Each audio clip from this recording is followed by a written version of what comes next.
Vous êtes un matamor, vous êtes un tartarin, un bluffeur. Voilà la vérité. Et nous attendons encore de voir, à part quelques onomatopées que vous lancez de temps en temps sur les écrans, ce que vous êtes capable de faire dans la politique. Tapis contre Le Pen, l'avocat de la bande des quatre contre l'avocat du peuple français. Et nous allons bien voir qui va gagner. Le Pen. C'est pas parce que vous avez une grande gueule et que vous criez fort que vous arrivez... Poli, mais monsieur. je peux pas être vous poli êtes sorti avec des vous. bas-fonds, on le sait, Oui, vous poli. oui. Vous avez dû apprendre à parler. La seule différence, c'est que c'est pas parce que vous affirmez fort quelque chose que ce que vous dites est vrai. J'ai retrouvé un texte de lui quand il était député et ça va tout à fait dans le sens de ce qu'il dit. Il peut pas lire ça dans ses meetings. Hein. Ce qu'il faut dire aux Algériens, c'est pas qu'ils ont besoin de la France, mais que la France a besoin d'eux. C'est qu'ils ne sont pas un fardeau. Ils sont une dynamique et le sang jaune d'une nation française dans laquelle nous les aurons intégrés.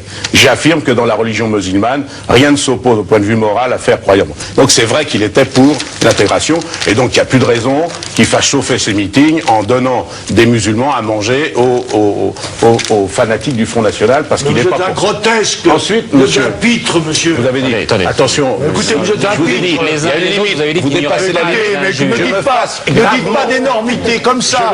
Et ne le menacez pas physiquement, monsieur Taspi. Il vous en cuirait. Parce que vous avez vos gardes du corps, là. Non, moi. C'est rigolo. Enfin, regardez-vous. À la sortie de l'émission, nous avions séparé les combattants.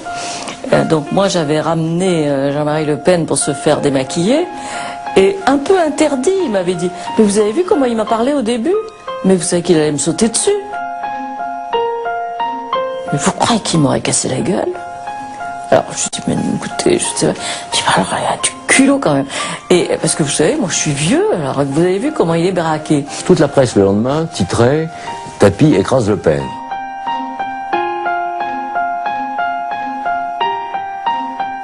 Et François Mitterrand l'a bien compris. Le 2 avril 1992, Bernard Tapie entre au gouvernement. Il devient ministre de la Ville et participe ce jour-là à son premier Conseil des ministres.